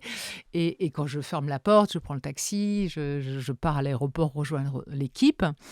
Là, il y a des moments, il y a des larmes qui coulent dans l'ascenseur, le trop-plein, parce que derrière ce sourire, j'emmène par large. Bien sûr. Et ça, effectivement, le déchirement, il est là. Et après, les retours sont tellement joyeux. Ouais. Je reviens avec des cadeaux, je reviens avec des histoires, je reviens avec des Ouais. choses qui font que...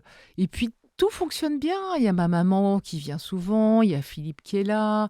Oui. Je pense qu'ils arrivent à avoir un autre rythme, mais dans une forme de continuité. Puis, il faut dire, je suis quand même une maman poule. Avant de partir, il y avait des post-it partout, des cahiers pour les nounous, les jeunes filles au père, avec le menu. Alors, pour Félix, blanc de poulet, pas trop grillé, sinon des haricots verts comme ci, comme ça, avec un tout petit peu de beurre, un peu de fleur de sel, parce que sinon, ils ne mangent pas. Avec ouais. Castille, elle aime ça, mais pas ça. Le goûter, prendre un fruit. Enfin, tu vois, tu as des listes partout.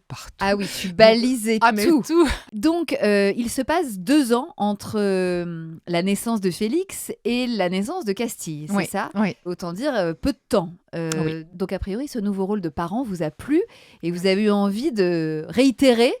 Le sujet du 2e enfant, il est arrivé rapidement. Ouais. Ouais, c'était une évidence. Rapidement, naturellement. Et alors, cette 2e grossesse, elle se passait comment ? Deuxième grossesse, pareil, super Aussi bien que la première ? Pas du tout malade, rien. Mais Ah, un dis donc, bonheur. t'as été vernie, hein ? J'étais vernie, ouais. Ah non, moi j'adore être enceinte. Et est-ce que tu es repartie en mission pendant cette 2e grossesse, ou est-ce que tu as tiré les leçons de la première fois ? Alors, figure-toi que Castille est très jalouse de son frère là-dessus, parce qu'elle me dit oui. Quand tu étais enceinte de Félix, tu es partie à Kaboul. Et moi, quand tu étais enceinte de moi, tu es partie où ? Alors j'ai dit, je crois que je suis partie 3 jours, un petit reportage au Maroc. Elle me fait, mais c'est nul. Et elle est hyper déçue, parce qu'elle trouve c'est pas assez grandiose, c'est pas waouh. C'est pas waouh, voilà, t'as pas l'effet waouh. Et bien pour toi, ma chérie, je n'ai pas refait les mêmes erreurs. Si on peut appeler ça une erreur, en tout cas le même stress. Oui, tu mais t'es elle aurait aimé. Elle aurait aimé. Ouais, elle aurait aimé. Ah, ouais. Elle me dit, je t'en veux un peu là. Ah là là. T'aurais pu faire l'ingratitude des enfants. Un peu plus dingue. Donc tu ne repars pas vraiment en mission comme la première fois, volontairement. J'accepte même un poste de chef adjointe pour le moment où je suis enceinte de ma fille. Tu peux, le temps de la grossesse, basculer d'un poste à l'autre ? Il y avait un poste à ce moment-là, je l'ai accepté. D'accord. J'ai dit, je continuerai à partir, quand même 2, 3, 4 missions par an, mais moins qu'avant, et puis d'être un peu plus à Paris. Voilà, ça m'assurait d'être un peu plus sédentaire. Voilà. Oui. J'ai fait comme ça. Et pour la première fois, avant d'être enceinte de ma fille, j'ai refusé une mission, c'est la guerre du Golfe numéro 2, et on entend à l'époque que Saddam Hussein va utiliser des armes chimiques, etc. Et je me souviens, c'était la une d'un magazine, les armes chimiques seront utilisées dans ce conflit, blablabla. Et à ce moment-là, je ne suis pas encore enceinte, mais on s'était dit, voilà, quand ça viendra, on sera content. Et on me demande de partir en Irak à ce moment-là. Et je revois cette une de menaces chimiques et je dis non. Ouais. Alors qu'il me dit comment ça? Non, j'ai jamais dit non pour partir. Et je n'ai pas envie de leur dire que T'as un on a projet envie d'avoir d'enfant, un ouais. deuxième enfant et que je ne sais pas si je suis enceinte, pas enceinte, bientôt, un peu, beaucoup, passionnément. Et que ces armes chimiques, je me dis, je m'en voudrais toute ma vie s'il y a une malformation. Donc tu ne prends pas ce risque. Donc je ne prends pas ce risque. Je dis non. Et c'est à ce moment-là qu'il y a un poste d'adjointe. Donc j'accepte le poste d'adjointe et que je vais faire 2 ans. D'accord. Ah oui. Mais en continuant, en partant. Aujourd'hui, les chefs adjoints, ils partent pas du tout sur le terrain. Moi, j'accepte. J'avais dealé un J'avais truc dealé, spécial. voilà, en disant, ok, mais je continue. Gaza, Liban, Afghanistan. Le truc vraiment sur mesure pour toi. Oui. Donc, une deuxième grossesse aussi cool que la première. L'accouchement se passe à Nantes aussi. Pareil, avec Nantes, tonton. Allez, avec tonton. C'est vrai? Oui. T'as refait tout pareil. Oui. Et alors, un deuxième bébé, ça rebat encore les cartes d'une vie de famille et puis d'une organisation. Comment ça s'est passé pour vous? Vous avez réussi à maintenir l'orga telle qu'elle était? Bon, toi, tu avais un nouveau boulot qui te laissait plus de temps à Paris, mais enfin quand même, fallait partir aussi. Comment ça a été là, cette vie à 4? J'ai envie de dire, le plus difficile était plutôt avec Félix au début, de s'organiser avec l'arrivée d'un premier enfant. À partir du moment où tu en as un deuxième, ça rentre dans l'organisation. Vous, le deuxième enfant, ça n'a pas été plus un tsunami non, que ça? Non. Une fois que vous étiez calé avec le premier, après ça a le roulé. plus dur, c'était pour le premier. Après, en plus, c'était un amour de petite fille très facile, très gentille, qui dort bien, qui mange bien. Donc... franchement, on est passé de la famille de 3 à 4 avec une douceur, une évidence et un bonheur franchement très facile. Alors après, il a fallu aussi repartir. Tu l'as allaité, Casti, aussi? Oui, pareil. Ouais. Donc, tu retournes au boulot chez France Télé. Ça s'appelait peut-être France Télé à l'époque déjà. Casti, à quoi? 3 mois à peu près? Oui. Ouais. Et là, orga au cordeau, toujours, ça roule toujours, quoi. Ouais, ça roule. Et puis là, j'ai pas un départ comme pour Félix en Afghanistan, terrible, catastrophique c'est et plus autres. cool. C'est plus cool. Mais bon, vont arriver aussi les missions de guerre où je vais également laisser non seulement mon fils, mais mon fils et ma fille pour repartir sur des terrains de guerre. Alors, tu la laisses à quel âge, Casti, pour la première fois? Tu te souviens? Alors, elle va m'en vouloir. Elle va me dire, tu te souviens jamais exactement. Tu te souviens non, mais la première année. Hein. Oui, dans sa première année de vie, quoi. Et c'est pour après partir 2 ans, 3 ans. Je me souviens, je rate son 3e anniversaire. C'est 3 ans et c'est 4 ans, ou c'est 4 ans et c'est 5 ans. La pauvre, j'ai raté ses annives, ça tombe sur elle. Des jours d'anniversaire. Ouais. Où tu es là, tu es sur le terrain, tu essayes de rentrer à temps pour l'anniversaire de ta fille. Et ça ne passe pas. Et pourtant, j'ai essayé la première fois que j'ai raté. Avec Philippe, je dis, écoute, on va mentir. Tu lui souhaites pas son anniversaire. Ah oui. Et moi, je rentre dans, je pense, 8-10 jours. Et à ce moment-là, moi, je dirais, tiens, maman est rentrée juste avant ton anniversaire. Et tout. Ah oui. Donc, on ment. Vous vous arrangez avec le calendrier, quoi. On ment, on s'arrange totalement. Et j'étais très contente de mon idée, ça a marché parfaitement. Et je réessaye l'année suivante pour ces 5 ans. Sauf que là, à l'école, la maîtresse a écrit le truc et puis elle fait, maman, te fatigue pas. Je sais que mon anniversaire, tu l'as raté. Boulette. Ah là là. Donc voilà. Mais alors, comment tu faisais justement quel tips tu trouvais pour pallier à tes moments d'absence? Est-ce que, je sais pas, tu leur laissais des petits mots, des petits jouets, des petits, je sais pas, à partir d'un âge où ils étaient en capacité de lire ou de comprendre ce que tu leur laissais? Alors, c'est plutôt les enfants qui me laissaient des mots. Et Casti, énormément. C'est-à-dire qu'à chaque fois que je partais en reportage, mais toute petite, parce que j'en ai retrouvé là qui sont plein de fautes d'orthographe, de dessin, elle me mettait des enveloppes où elle me disait: «Maman, tu vas me manquer, je te mets plein de bisous». Elle dessinait une bouche, et elle me disait: «J'ai fait 1000 bisous ici, tu peux chaque soir, ouvrir l'enveloppe, reprendre des bisous». Mais des trucs trop, trop, trop mignons avec plein de petits Ouais, il te trucs faisait des ouais, dessins, ouais, ouais, ouais. à glisser dans ta À valise. glisser dans ma valise et à mettre sur ma table de nuit avec, Mmh. et franchement, ça te fait chaud au cœur. Mais moi, j'avais besoin de reconstituer quand je me retrouve dans un hôtel tout pourri aux quatre coins du monde, avec ma petite enveloppe, la photo de mes enfants Ah et oui, ouais, tu te ouais, faisais ouais, ton ouais. petit hôtel, Mon petit hôtel, c'est exactement. vrai? Ouais, exactement ça, ouais, et À avec quelle ces fréquence tu les appelais, quand ils étaient petits? Est-ce que, vous vous étiez dit avec Philippe, pas trop non, pas de trop. pas trop les appeler, peut-être à des heures un peu Mmh, stratégiques? mmh, mmh, Souvent on mmh. dit qu'il faut pas trop les appeler le soir avant de se Mmh, coucher mmh, parce que sinon ça leur fout le mmh. blues et enfin, qu'est-ce que est-ce que vous Heu aviez mis en place des trucs justement, pour, que ça se passe le mieux pour tout le Mmh, monde? mmh, mmh. Alors moi, c'était pas trop, effectivement, pas tous les jours, hein, surtout pas, peut-être tous les 4, 5 jours. Ouais, Parce qu'en plus, il faut, à partir du moment où tu es parti, il faut pas faire croire que tu n'es pas parti, il faut pas cette présence, ouais. faut même qu'ils comprennent un peu cette absence, et cette vie qui est différente quand maman est en reportage et quand papa est pas là. Si maman est en reportage et que tous les jours elle t'appelle, ça fonctionne pas non plus. Mmh.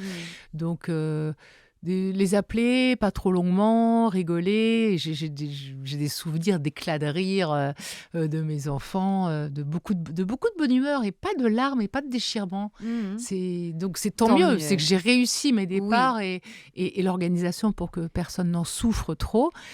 Oui et puis que eux Hem, étaient sereins sans toi. oui, apparemment, et tant mieux, Leur tant leur mieux. réservoir, d'amour, Mmh. de complicité aussi avec leur Mmh. père, leur grand-mère, leur nounou était Mmh. suffisamment rempli pour tenir le Mmh. temps de tes absences. C'est moi qui ai choisi d'aller dans les pays en guerre, c'est pas eux. Donc faut jamais leur faire payer ou leur imposer ou que ça devienne quelque chose de c'est pas leur choix. Donc c'est à moi de m'adapter à leur quotidien et par exemple, quand les enfants grandissaient, tu avais les devoirs et autres et je me souviens que depuis certains pays en guerre, j'appelais et je leur faisais réciter, la poésie, les tables de Et oui, multiplication tu avec, participais à leur vie quotidienne. voilà. Oui et leur vie Et scolaire.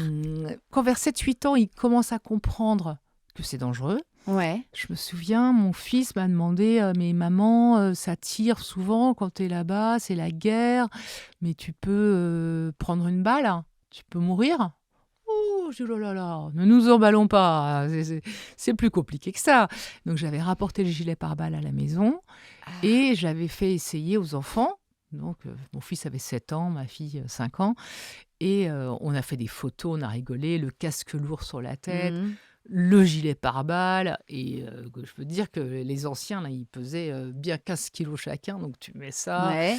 et je dis: «Bah, il faut vraiment, regarde, ça me protège, hein, parce que la balle, faudrait qu'elle aille comme ça, comme ça, comme ça, et hop, qu'elle rentre par ici ou alors qu'elle rentre par là». Je dis: «Non, faut vraiment pas avoir de chance». Donc je disais pas: «Non, il y a aucun risque». Ouais. Mais je disais: «Regarde comme je suis protégée, regarde comme c'est dur, comme Ouais. ça protège» et vraiment si la balle elle rentre, c'est que vraiment elle veut rentrer, hein, ou tu pas de chance. Donc Et c'était tu une espèce sentais que ça de les rassurait, oui, ça? et ma fille m'a dit: «Je t'ai toujours vue avec ça. Je t'ai toujours vue partir avec un casque, un gilet pare-balles». Ça fait partie de ce qu'elle connaît depuis toujours. Sa maman, Oui, c'est elle a un ton sac à uniforme main, de elle a je sais boulot. pas quoi et puis, et elle a son pare-balles et son casque. Genre: «Ouais, il est où mon pare-balles? Il est où? Ah oui, tiens maman». Alors il le traîne comme ça parce qu'il est lourd, mais ça fait partie de leur environnement Ouais, naturel qu'ils ont toujours qu'ils ont connu. toujours connu. Donc ils ont pas eu tellement peur et pas été traumatisés, je pense pas. Enfin, je Ils suis te sûre que non. regardaient pas à la télé? Ils te voyaient pas justement sur des scènes, de De guerre. guerre, avec le micro, l'agitation derrière, Alors si, à mais un moment, ils ont bien dû ouais, regarder les infos? quand les enfants étaient petits, Philippe faisait attention au Ouais. reportage, où je lui disais: «Attention, ça va être très violent» ou «Là, ça va, ils peuvent Mmh. regarder» ou en tout cas, ils appelaient à la fin, quand on me voyait, pour le fameux plateau Ah oui. signature de 15 secondes à Oui. la fin, où il disait vite, vite, les enfants, c'est maman. Et là, les enfants couraient, embrassaient la télé, maman, maman. Ouais. Ils avaient raté les 4 minutes qui précédaient, qui étaient un peu dures. Et ils me voyaient quand même en pare-balles, oui, quand même en Oui. une maman à la guerre, hein, ça c'est sûr. Mais tout sourire et tout, Mm. enfin tout sourire peut-être pas, mais Mais en tout cas, ils voyaient que face ça allait. caméra où ça allait. Voilà, pour eux ça allait. Mm. Donc Philippe faisait attention à ce qu'il pouvait voir ou pas voir, parce qu'il Oui, y a oui, pour les des reportages préserver. qui sont trop violents, Ah, bien même si sûr. c'est pas mon intégrité physique à moi qui est en danger, où il y a des choses terribles dans les histoires de guerre, quoi, forcément. Et plus les enfants grandissaient, plus les départs, j'imagine, ont dû prendre une autre tournure. Parce que, enfin, je sais pas, est-ce qu'ils exprimaient quand même, tes enfants, le fait que qu'ils voulaient pas que tu partes, qu'ils avaient peur pour toi, que quand est-ce que tu reviens, que Pas tant que ça. pas tant que ça. Non, pas tant que ça.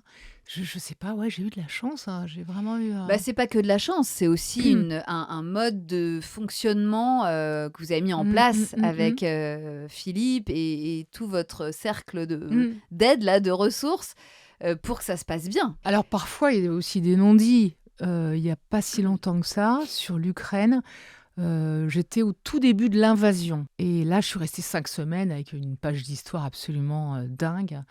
Et je me souviens, quand je repars après, la 2e ou la 3e fois, mon fils, qui donc a aujourd'hui 23 ans, qui avait 20 ans, me dit « Mais tu veux quoi, maman? Tu veux revenir dans un cercueil ?» Et je me suis pris cette réflexion. Ça a été d'une violence pour moi, parce que jamais il m'avait fait de reproches.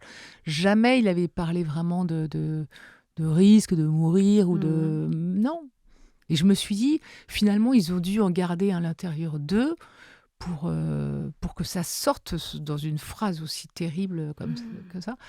Et je me dis, mais non, mon chéri, enfin, pourquoi tu dis ça ? Et là, j'ai ramé un peu pour dire, mais non, tu sais bien que c'est mon métier, tu sais bien que je fais attention. Bien sûr que non, mais il faut y aller. Et là, je me suis dit, waouh, si ça se trouve, il a plus souffert que ce que je Que pensais. ce que tu penses, ouais. Et ouais. puis, du haut de ses 20 ans, il a aussi une analyse de la situation politique mondiale forcément différente. Il est 20 ans pour tout d'un les coup, gamins de 20 voilà. ans qui découvrent un conflit comme ça, aussi proche de chez eux. Donc les réactions des gens étaient très différentes, parce que ça n'a jamais été aussi proche. Et moi, je le vois, c'est comme si je faisais un reportage de guerre pour la première fois. Il y a des gens, des copines de lycée qui m'appelaient en me disant « Mais c'est dingue, prends soin de toi, fais attention. » Des messages en voiture. Voilà, mais je leur dis « Mais attendez les gars, les filles, là, ça fait 25 ans que je suis sur tous les terrains de guerre. Et là, aujourd'hui, d'un Comme coup, c'est à nos portes. c'est que vous avez peur, pas pour moi, mais pour vous, en Eh fait. oui, Je eh crois oui. que c'est ça. Est-ce qu'il y a un moment où tu t'es dit je vais y passer, il faut que j'appelle mes enfants pour leur dire au revoir? Il y a des fois où je me suis dit oui, je vais y rester.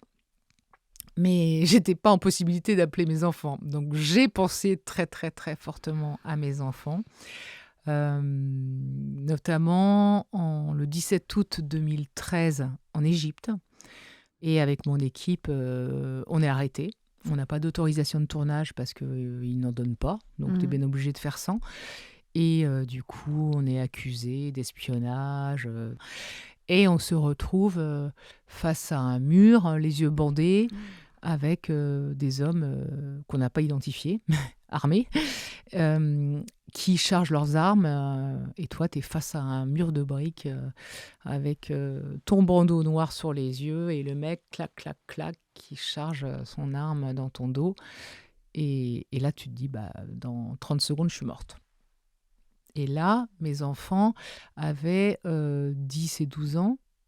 Et je pense évidemment à eux, en me disant ils vont retrouver le corps sans vie de leur mère qui a été exécutée. Et je m'en veux de leur faire vivre une souffrance pareille. D'un autre côté, je me dis, j'ai fait ce métier plus de 20 ans, et c'est un métier que j'ai aimé passionnément. Donc là, on est en 2013. Et je me dis, ça se termine mal, c'est sûr, ça se termine très mal, mais je l'ai aimé passionnément, ce métier. Donc je suis même, entre regret et remords, mais tout ça, c'est face au mur. Hein. On a dû rester 10 minutes face au mur avec les mecs qui chargent leurs armes. Alors, 10 minutes, peut-être que c'était moins, je ne sais pas. Je pense à 95% qu'ils vont tirer, ça c'est sûr. Vous êtes combien là, On est alignés? mon interprète égyptienne qui est à ma gauche et que j'entends, qui est sous le choc, qui sanglote, qui est comme Mhm. ça. Donc je me dis c'est embêtant parce qu'il comprend tout ce qu'ils disent. Mais oui. Voilà, donc c'est mauvais signe. Et il y a le monteur, le JRI, journaliste reporter d'images. Donc on est Et vous parlez 4. entre vous? Non, non, non, non. Vous êtes incapable de parler? On peut pas. Déjà, quand on a été emmenés les yeux bandés, moi j'ai essayé de parler. J'ai dit, excusez-vous, oui, un journaliste. Shut up, head down, taisez-vous, baissez la tête. Ok, une fois ou deux, tu essayes d'élever la voix, tu te dis we are press, I want to talk to my embassy. Je veux parler à mon ambassade et tout ça. Rien, on te dit ferme-la. Donc tu la fermes au bout d'un moment quand tu as 10 mecs en armes un peu agressifs. Donc ok. Ouais. Et puis là, pour le côté plus léger, parce qu'il y a une jolie chute à mon Mais histoire. oui, parce que tu es là. Déjà, a priori, oui. ils n'ont pas tiré. Ils n'ont pas tiré, donc tout va bien. Et là, je suis vraiment prête face au mur et je me dis, et mon fils Félix rentre en 6e dans 15 jours. Et je visualise vraiment la liste des fournitures scolaires de 6e, qui est la pire, hein. Toutes les mamans comprendront. Oui. Et Tu penses vraiment à ça à ce moment-là? je te jure, je la visualise comme ça. Elle était imprimée sur un papier jaune A4 et tout. Et elle était pire que toutes les autres courses scolaires que j'avais faites, parce que c'est toujours moi qui les fais, pas Philippe, et qui passait des heures pour trouver les bons trucs. Et je suis là et je me dis, mais merde, Philippe va jamais être foutu de faire ces putains de courses de rentrée scolaire. Le bon Voilà. protège-cahier et le bon Pas possible. et les bons petits carreaux. Et puis tout d'un coup, je me dis, mais ma maman va venir de Nantes, va faire les courses scolaires et elle va passer les 3 heures qu'il faudra dans le supermarché à trouver les bons cahiers, les bons carreaux, les bons stylos. Et mes enfants auront tout. Et en plus de, bon, ça sera difficile, etc. Mais au moins, tu vois, qu'ils puissent le jour de la rentrée scolaire avoir. Et j'étais là, waouh. Donc à ce moment-là, presque tu te dis, bon, bah, je peux mourir en paix parce que je sais que mes enfants auront leur fourniture scolaire. C'est un petit peu ça. C'est lunaire. Pardon, mais c'est fou. Enfin, d'imaginer vivre ces derniers instants et de penser à ça. Bah, tu penses aux autres, tu penses à tes enfants, tu penses à ce que tu peux changer, pas changer. Et là où il y a un vrai problème, ok, le problème il est réglé, ma mère va venir. Donc ça va, ils peuvent tirer quoi, maintenant. Mais, Et alors, qu'est-ce qui a fait que vous avez été épargné? La bonne étoile qui brille au-dessus de ta tête? En fait, c'était un simulacre d'exécution pour nous impressionner parce qu'on était journalistes sans autorisation et qu'ils n'aiment pas ça.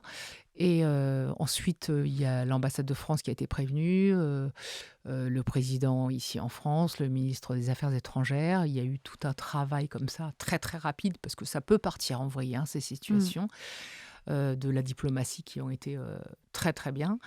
Là, enfin, quand on est face au mur, à un moment, ils nous disent « turn left ».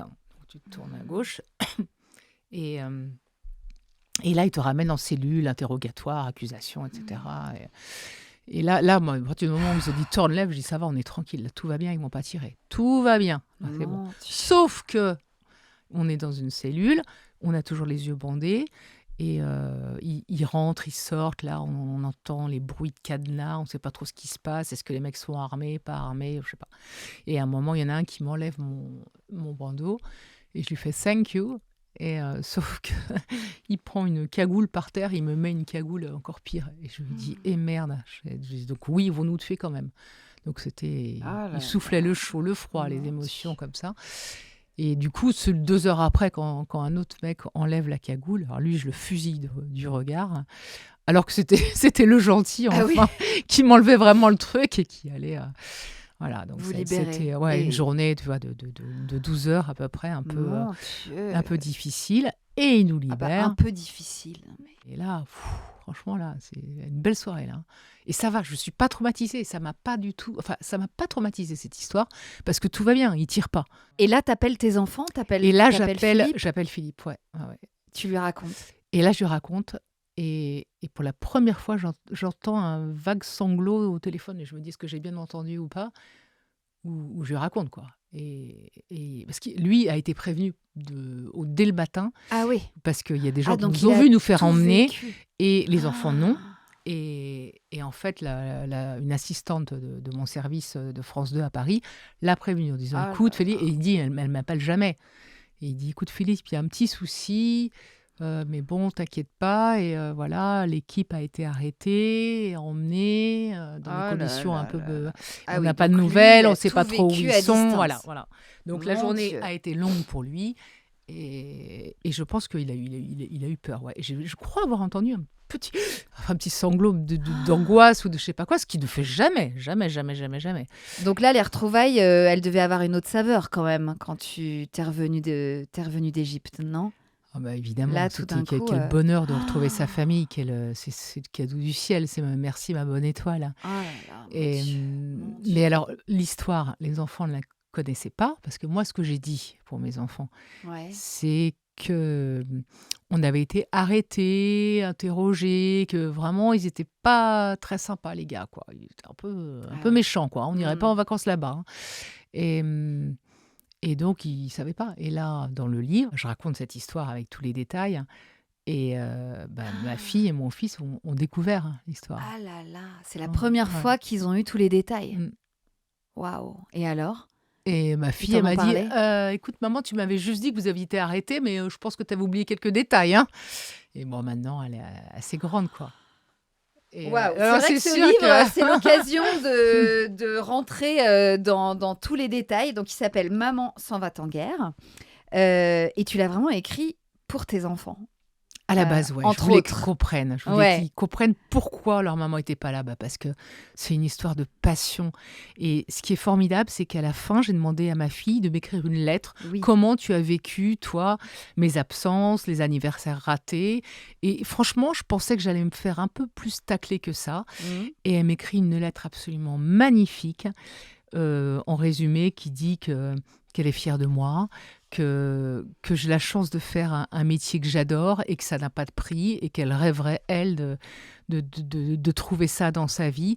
Et donc, même pas, elle m'en veut, tu vois, de ses risques pris, de ses absences. Et j'ai été bouleversée quand elle m'a écrit ça. Et je termine le livre avec ça. Bah oui, c'est vraiment ces mots à elle qui Mm. concluent le livre.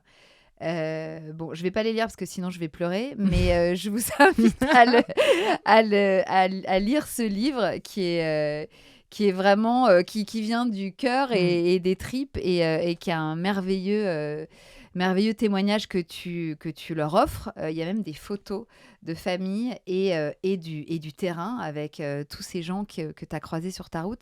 Et c'est merveilleux à la fois pour toi d'avoir pu replonger dans tous ces souvenirs, j'imagine, d'avoir Mm. encapsulé ça dans un livre. Bah, ça faisait longtemps que je C'est un voulais... cadeau pour tout le monde, en fait, Ouais. et pour toi, et pour ceux qui vont le lire.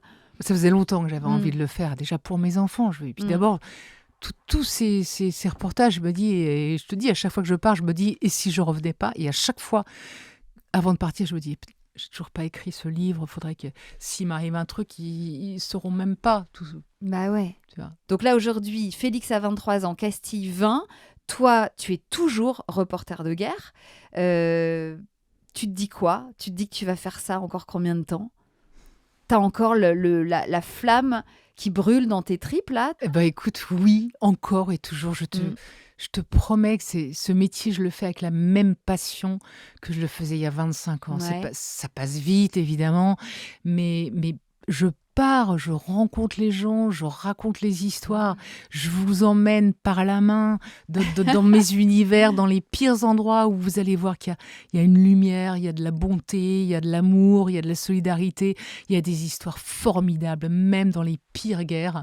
Et moi, je veux être là pour les raconter, je veux être là pour les faire découvrir. Et c'est tout ce côté-là que je veux qu'on comprenne, mes enfants, mais au-delà, toutes les jeunes femmes qui veulent être journalistes, Bien sûr. ou toutes ces femmes juste qui ont un métier où il y a du risque, où il y a de la passion, et qui ne doivent pas choisir aujourd'hui entre leur métier et leur rôle de mère. Mais oui, bien sûr, tu en es la preuve.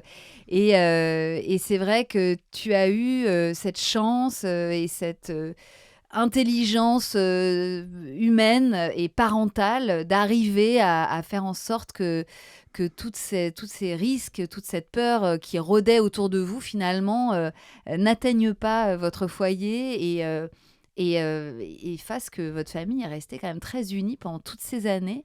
Tu es toujours avec le même homme, vous habitez toujours tous les 4 ensemble. C'est vrai, C'est comme vrai quoi. que c'est rare. Non, Ouais, mais ouais, comme c'est quoi. suffisamment rare pour le C'est vrai. souligner quand même. Votre couple a résisté à toutes ces années d'absence, Bah justement, c'est frayeur. peut-être pour ça aussi, parce que je Oui. n'étais pas tout le temps là. C'est peut-être ça. Bah ouais, de se manquer, ça Ouais.